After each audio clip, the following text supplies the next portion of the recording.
नमस्कार मित्रों, जैसा कि आप जानते हैं मैं हूं आपका दोस्त डिम्पू भवनानी और आप देख रहे हैं आपका अपना YouTube channel politics for beginners. मित्रों, आज मूल तौर पर दो विषयों के बारे में बात करेंगे। दो विषय हैं मेरे पास आज आपके लिए।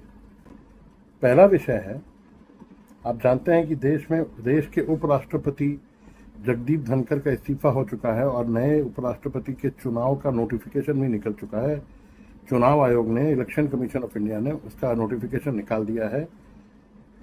21 अगस्त है नॉमिनेशन फाइल करने की आखिरी तारीख और 9 सितंबर को उपराष्ट्रपति चुनाव के लिए वोट डाले जाएंगे और उसी दिन वोटों की गिनती भी कर ली जाएगी। अगर चुनाव हुआ तो, अगर इसका चुनाव हुआ, अगर कंसेंसस कैंडिडेट बन गया एनडीए के बीच और इंडिया अलायंस के बीच तो बात दूसरी है, पर अगर चुनाव हुआ तो 9 सितंबर को इसके वोट डाले जाएंगे और 9 सितंबर को ही वोटों की गिनती होगी।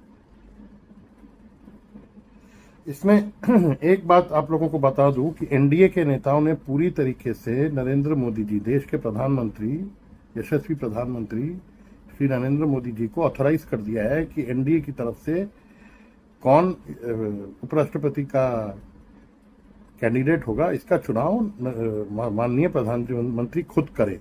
ये एनडीए के सारे नेताओं ने, एनडीए के जितने भी घटक दल हैं, उन्होंने प्रधानमंत्री को इसका भार दे दिया है कि इसका चुनाव, इस कैंडिडेट का चुनाव प्रधानमंत्री करे। अब जिस टॉपिक पे मैं आने वाला हूँ, जिस पे आ रहा हूँ कि लोगों के मन में कौतूहल है कि देश का उपराष्ट्रपति कौन होने जा रहा है। देखिए दोस्तों, आप लोग ये बात जानते हैं कि एनडीए के पास क्लियर कट मेजोरिटी है और एनडीए का कैंडिडेट ही, क्या कहते हैं, उपराष्ट्रपति का चुनाव जीतेगा, ऐसा लगभग तय माना जा रहा है। तो जाहिर सी बात है कि एनडीए जिसे अपना उम्मीदवार बनाएगी वही देश का अगला उपराष्ट्रपति होगा। तो उपराष्ट्रपति होने कौन जा रहा है, इसको लेके एक बहुत बड़ी चर्चा है या एक बहुत बड़ी आशंका लगाई जा रही है। और आज मैं आपको उस व्यक्ति का नाम बताऊंगा जिसका उपराष्ट्रपति बनने का चांसेस इस समय सबसे ज्यादा बताया जा रहा है ल्यूटेंट दिल्ली के सर्कल में। दोस्तों, ये नाम कुछ लोगों के लिए नया हो सकता है, पर आरएसएस के संगठन से जुड़े हुए हैं या भाजपा की राजनीति से जो लोग जुड़े हुए हैं उन्हें यह नाम नया नहीं लगेगा। नाम है शेषाद्री रामानुजन शरी। शेषाद्री रामानुजन शरी ये 72 साल के माननीय व्यक्ति हैं। 1953 में इनका जन्म है। आरएसएस से इनका पुराना जुड़ाव रहा है, आरएसएस के पुराने स्वयंसेवक रहे हैं। भाजपा में भी ये बेसिकली एक जर्नलिस्ट भी हैं, राइटर हैं, स्कॉलर टाइप के आदमी हैं। भाजपा से भी इनका पुराना जुड़ाव रहा है। भाजपा के इंटरनेशनल सेल के प्रेसिडेंट रहे हैं, फॉरेन पॉलिसी के एक्सपर्ट रहे हैं। फॉरेन पॉलिसी पे, आरएसएस पे कई किताबें लिख चुके हैं। इनकी पर्सनल लाइफ के बारे में अगर बताऊं तो इनकी धर्मपत्नी है और इनका एक ही बेटा है, जहां तक मुझे पता है। मुंबई में रहने वाले हैं, पर बेसिकली दक्षिण भारत के मूल निवासी हैं। इस वक्त इनका कार्यभार वगैरह मुंबई में है। बेसिकली मुंबई के रहने वाले हैं। इस वक्त हो सकता है दिल्ली में भी रहते हो। कोई जिम्मेदारी पार्टी की इस वक्त इनके पास है कि नहीं मुझे नहीं पता, पर फॉरेन पॉलिसी के एक्सपर्ट हैं। फॉरेन पॉलिसी पे कई किताबें भी लिख चुके हैं और कई डॉक्टर आरएसएस के प्रथम संचालक गुरु हेडगेवार जी पे भी इन्होंने किताबें लिखी हुई हैं और हर तरह से लायक हैं उपराष्ट्रपति बनने के। और जहां तक मेरी जानकारी है, इस वक्त सबसे आगे रेस में इन्हीं का नाम बताया जा रहा है, शेषाद्री रामानुजन शरी। अब मित्रों, आते हैं आज के दूसरे विषय पर, जो विषय में मुझे ज्यादा इंटरेस्ट है आप लोगों को बताने का। पहले विषय में भी मुझे इंटरेस्ट था, लेकिन अभी जो इस विषय पे बताऊंगा उस पर मुझे आप लोगों को बताने का कौतूहल मेरे अंदर ज्यादा है। दोस्तों, एक फिल्म आ रही है कुछ दिनों में, शायद सितंबर में रिलीज हो जाएगी। उसकी रिलीज डेट शायद सितंबर में है। जिस फिल्म का नाम है the Bengal files. Bengal file जो फिल्म आ रही है, इस फिल्म के निर्देशक हैं विवेक रंजन अग्निहोत्री। वही विवेक रंजन अग्निहोत्री जिन्होंने Buddha in a traffic jam, Tashkent files, Kashmir files और कोविड द वैक्सीन वॉर, इन ये फिल्में बनाई। उसके पहले और भी फिल्में उन्होंने बनाई हैं, पर ये जो 4 फिल्में उन्होंने बनाई हैं 2016 से लेकर अब तक, उनका नाम मैंने लिया। 5वीं फिल्म उनकी आ रही है द बंगाल फाइल्स। और बंगाल फाइल्स एक ऐसी पिक्चर है जिस पिक्चर के रिलीज होने के पहले उस पिक्चर और पिक्चर के डायरेक्टर के ऊपर देश में अलग अलग जगह पर अलग अलग FIR करवा दी गई है कि ये पिक्चर रिलीज नहीं होनी चाहिए, ये सामाजिक सद्भाव को बिगाड़ेगी, सोसाइटी में अनरेस्ट पैदा करेगी। ऐसे ऐसे बहाने बनाकर, ऐसी ऐसी बातें कहकर इस फिल्म के रिलीज को रोकने का एक षड्यंत्र किया जा रहा है, या इस फिल्म के अगेंस्ट में एक दुष्प्रचार किया जा रहा है। ऐसा इसलिए किया जा रहा है मेरी समझ से, क्योंकि इस फिल्म में कुछ ऐसी ऐतिहासिक घटनाओं को दिखाया गया है जिसको दिखाना आज तक किसी भी बॉलीवुड के फिल्म मेकर ने उचित नहीं समझा। 1946 में जो मोहम्मद अली जिन्ना, जो बाद में जाके पाकिस्तान के राष्ट्रपति बने, कायदे आज़म बने, कायदे आज़म मोहम्मद अली जिन्ना, जब कायदे आज़म नहीं बने थे 1946 में, जब मुस्लिम लीग के नेता सोहरावर्दी को कहकर उन्हें बंगाल में और कलकत्ता में डायरेक्ट एक्शन करवाया था, डायरेक्ट एक्शन डे जो हुआ था, जिसमें एक दिन में 3000 से ज़्यादा लोग मारे गए थे शियालदा के और गरियाहट के बीच में। कलकत्ता में 3000 लोगों की बॉडी पड़ी हुई थी एक दिन में। इसके अलावा और बहुत लोग मरे थे, गांवों में, कस्बों में, देश में हर जगह मारकाट हुई थी। आज जो हिस्सा को, जिस हिस्से को हम पाकिस्तान कहते हैं, वहाँ भी हुई थी, इंडिया में भी हुई थी, जिस हिस्से को हम बांग्लादेश करके जानते हैं वहाँ भी हुई थी। लेकिन डायरेक्ट एक्शन डे के दिन, जिसे डायरेक्ट एक्शन डे कहा जाता है, उस दिन सबसे ज़्यादा मारकाट कलकत्ता में हुई थी। 3000 लोग मारे गए एक शहर में। वो कलकत्ता जो कुछ टाइम पहले तक ब्रिटिशर्स की राजधानी हुआ करती थी। मेरे ख्याल से 1919 तक कलकत्ता राजधानी थी। 1919 के बाद राजधानी को ब्रिटिश राज ने दिल्ली में शिफ्ट किया, जो आज न्यू दिल्ली हमारे देश की राजधानी। तो इस देश का हाल ये हो चुका है कि आप डायरेक्ट एक्शन डे, जो एक ऐतिहासिक घटना है जिसके बारे में सारी दुनिया जानती है, हजारों किताबों और आर्टिकल्स में जिसके बारे में लिखा गया है, यूट्यूब पे, गूगल पे दुनिया भर का इन्फॉर्मेशन अवेलेबल है। आप डायरेक्ट एक्शन डे टाइप कीजिए, आपके पास सारा इन्फॉर्मेशन आ जाएगा। 75-80 साल हो गए देश को आज़ाद हुए, किसी फिल्म मेकर ने उसको दिखाने की जरूरत नहीं समझी। और आज जब एक डायरेक्टर उस ऐतिहासिक घटना को दिखाता है तो उस डायरेक्टर को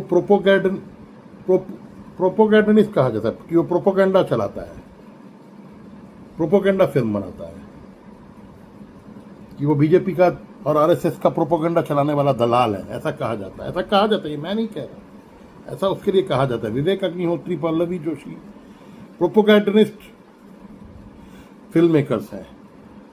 पल्लवी जोशी उनकी धर्मपत्नी, कि हर फिल्म में उनका कोई ना कोई रोल वो करती हैं, करना भी चाहिए, अच्छी एक्ट्रेस है। तो मित्रों, देश का हाल ये हो चुका है कि सच कहना प्रोपोगेंडा फैलाना है।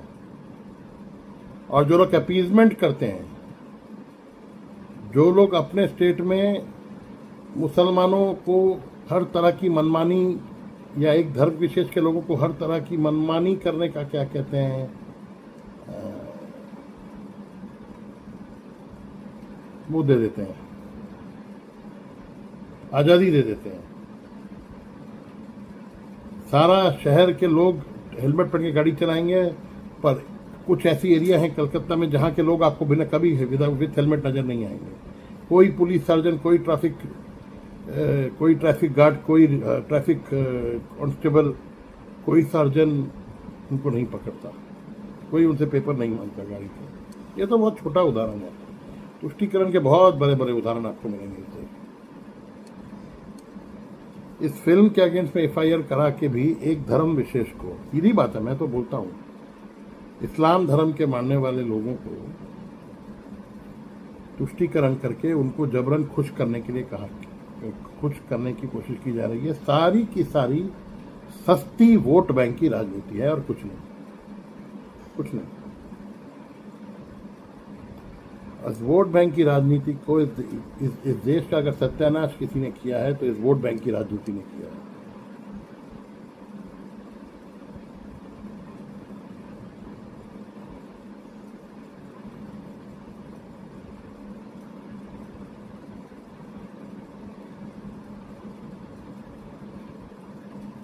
मोहम्मद अली जिन्ना के कहने पर सोहराबुद्दी इस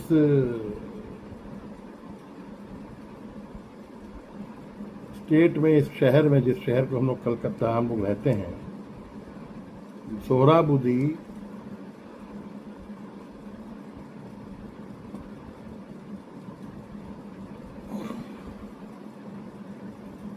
डायरेक्ट एक्शन डे करवा सकता है, हजारों लोगों को एक दिन में मरवा सकता है। लेकिन 80 साल के बाद भी विवेक रंजन अग्निहोत्री उसकी कहानी नहीं बता सकता, उस पर बैन लगाना पड़ेगा। ये देश की डेमोक्रेसी है, ये देश की डेमोक्रेसी है। इस डेमोक्रेसी में हम लोग सांस लेते हैं। अब समझ में आता है कि बाल ठाकरे जी क्यों कहा करते थे कि इस देश में डेमोक्रेसी मुझे कहीं नजर नहीं आती। अब समझ में आता है।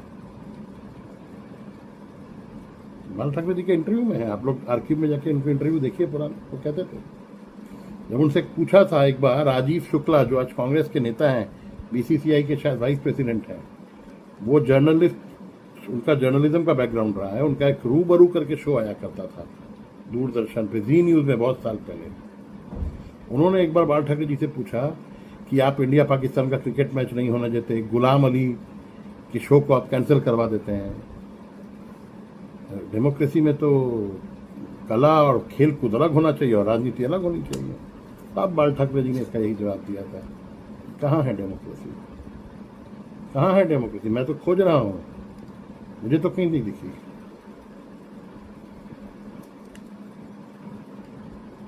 यह है देश का हाल।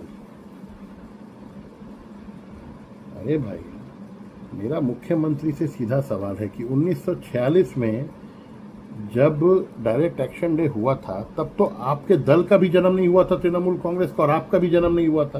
मेरा बंगाल की मुख्यमंत्री से सीधा सवाल है। तो आप क्यों, आपको इस फिल्म के आने पे इतना दर्द क्यों हो रहा है? आपको तो खुश होना चाहिए, क्योंकि कांग्रेस तो आपका राजनीतिक प्रतिद्वंदी है।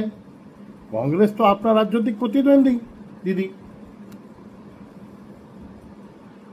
तो आप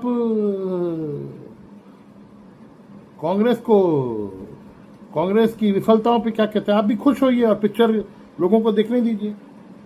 लेकिन मुझे तो जहां तक नजर आ रहा है, केरला स्टोरी की तरह आप इस पिक्चर पे भी बैन लगा देंगी। आप लोगों को सच क्यों नहीं दिखना चाहती? 1946 में तो शायद आपका भी जन्म नहीं हुआ था दीदी। आपका दल का तो जन्म हुआ 98-99 में, ऑल इंडिया तृणमूल कांग्रेस का। तो आपको क्या प्रॉब्लम है पिक्चर से?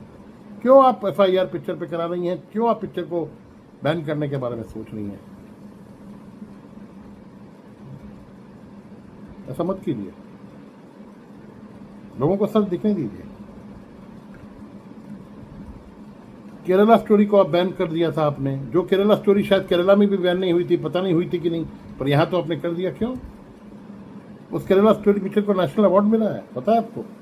मुख्यमंत्री जी, आपको पता है? ऐसा मत कीजिए, पिक्चर को आने दीजिए, लोगों को सच दिखने दीजिए। और मैं पूरे बॉलीवुड को कहता हूं, सच दिखाना सीखिए। विवेक रंजन अग्निहोत्री जी को सपोर्ट कीजिए, क्योंकि वो सच दिखाते हैं। अगर उनके सच दिखाने के तरीके में आपको प्रॉब्लम है तो उस पर आपत्ति कीजिए। मैं विवेक रंजन अग्निहोत्री की सारी फिल्में देखता हूं, उनकी कुछ कुछ बातों पे थोड़ा बहुत ऐतराज मुझे भी है, पर ब्रॉडर पिक्चर देखिए। ब्रॉडर पिक्चर में वो जो सच दिखा रहे हैं, उस सच दिखाने के तरीके पे आपको ऐतराज है तो क्या कहते हैं, उस पर आप आपत्ति कीजिए, लेकिन लोगों को सच देखने दीजिए। लोगों को सच देखने दीजिए।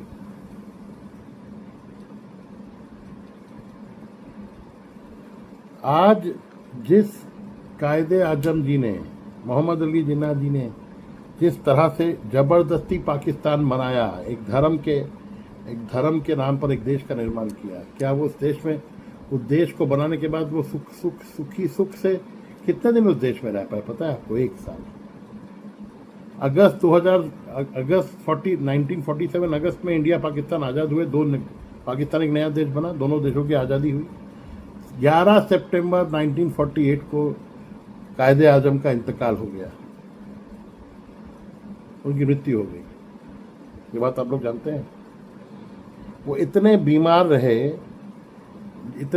रहे। और आप लोगों को एक गजब का किस्सा बताता हूँ कायदे आजम के बारे में, जो मैंने उनकी बायोग्राफी में पढ़ा है।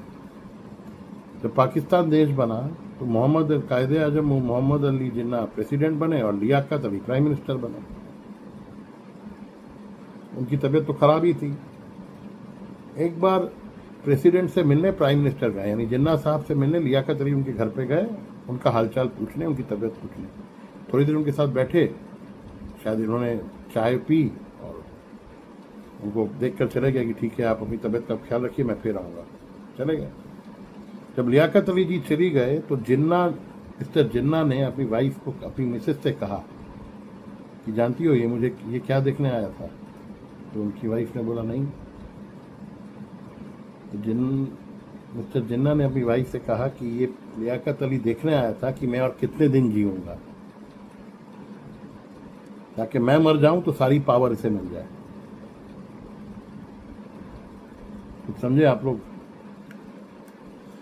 जिस आदमी ने पाकिस्तान को बनाया, एक धर्म के नाम पे इस देश के लोगों को के बीच झगड़ा करवा के, जिस आदमी ने इस देश को बनाया, पाकिस्तान को बनाया, उस आदमी की मौत की दुआ उसी के क्या कहते हैं जूनियर नेता मांगने लगे।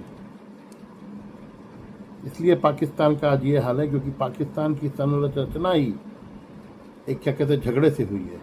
जबरदस्ती उस देश को बनाया गया, इसलिए पाकिस्तान की इकोनॉमी से लेकर हर चीज जुड़ी हुई है।